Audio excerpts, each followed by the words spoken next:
Welcome, everyone. Good morning, good evening, good afternoon. Welcome to, I think it's day 83 of the tip of the day. Today, I'm going to go back to a tip that I actually got from RJ Spina. I'm not sure if it is from a book or one of his talks. I cannot exactly remember where the tip was from.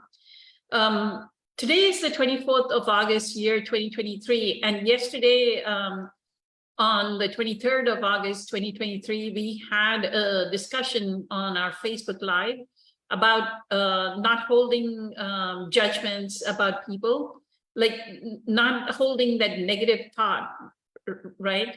And what I loved about what RJ Spina said, whether it was in a conversation with on a podcast or something, he said that negative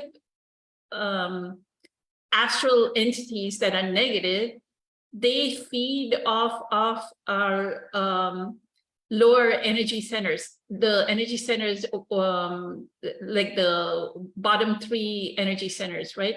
The sacral, the energy center, that's Muladhara, right? Just connected to Earth. So 1, 2, and 3, I love that picture that they are almost like parasites and they're feeding. So as both RJ Spina and Dr. Joe Dispenza, they say that the energy center, Dr. Joe Dispenza calls it their mini brains, right? Each of the energy center has its own energy of its own. So there are 7. One is by the perineum, where our private organs are. And then number 2 is like behind the belly button, like a little bit lower than belly button. 3 is like in the middle of the abdomen. 4 is our heart center. And then 5 is the throat. 6 is like in the pineal gland. Behind, Dr. Joe calls it behind the back of the head and behind the throat. And then the 7th energy center is like the crown chakra. So if these astral entities are feeding, and what RJ Spina said is the moment they start feeding, then also what happens is what arise is negative thoughts. Like we cannot get rid of these thoughts, right? So the tip of the day today, today I was listening to The Anatomy of Our Health by Carolyn Myss, and Carolyn Myss says the same thing. She calls them reptiles. Like the thoughts have become reptiles in our head, and they're running around in our head, right? These negative thoughts, so-called negative thoughts. So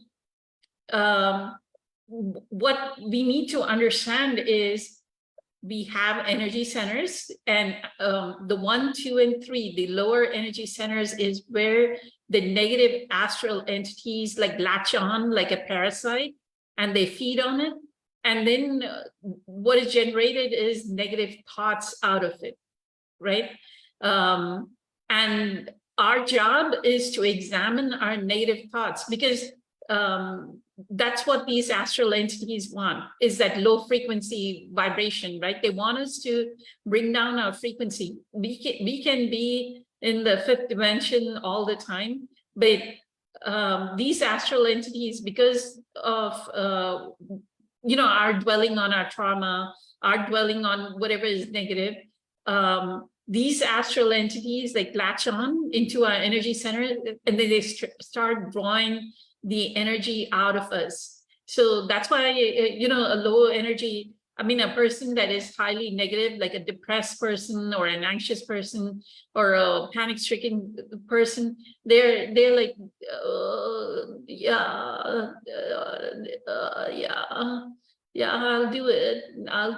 They don't have the joy, the life force is not running through them, right? The energy of the life force is not running through them.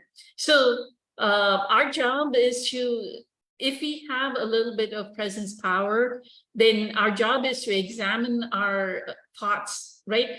Understand that these entities are going to generate low frequency thoughts, negative thoughts, and our job is to just like we did that, what RJ Spina calls the notebook exercise of writing down whatever is going on subconsciously within us, right?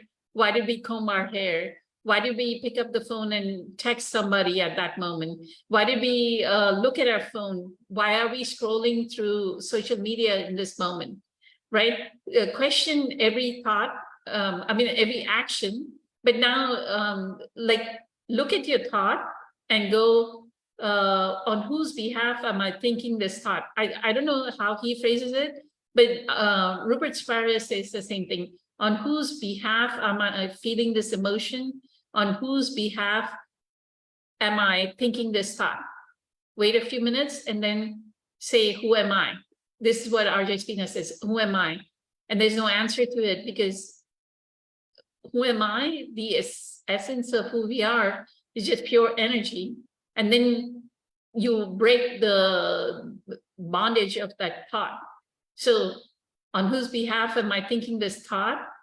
Wait, who am I? Repeat it again. On whose behalf am I thinking this thought? Who am I? And you realize there's a essence, a background that is, like Eckhart says, right? Like there's a field. In that field, the thoughts are arising, the emotions are arising in that field. Like Dr. Deepak Chopra actually calls it sensations, images, feelings, and thoughts arise in this field of awareness. So the more you are this field of awareness, use this technique to break your bondage to negative thinking, those low frequency. And what I love about what RJ Spina said is that they draw this energy. Even Dr. Joe Dispenza says, is our the emanation of the torus field, if we are at high vibrational energy, the emanation of a torus field is almost 8 meters wide or so. Like as we walk around, we should be emanating an 8-meter wide field. But because of how we are thinking and believing, this energy field shrinks and shrinks. And I love RJ Spina's, his tip that, or insight that they are like entities feeding on that energy, right? Shrinking our 8-meter wide, almost making it like an hourglass, shrinking it, right? Instead of being like a torus kind of feel, like how an apple, the torus is reflected a lot in nature. Apples are one that are just like a torus, right? You can see the geometry of a torus within an apple. So that's my tip for today is please be cognizant of when you are in low frequency and the low frequency thoughts, and do this exercise where you ask, on whose behalf am I thinking this thought, and who am I? And again, on whose behalf am I thinking this thought? You can do it with emotions as well. Like if you're feeling depressed, or if you're, on whose behalf am I feeling this anger? On whose behalf am I feeling this upset? On whose behalf am I feeling lonely? Who am I? Right? And you realize the loneliness was just a lack of presence. So that's my tip for today. Have a fabulous weekend, and I will come back with more tips. Thank you so much. Eternally grateful for all the support. Many blessings. Much love. Bye.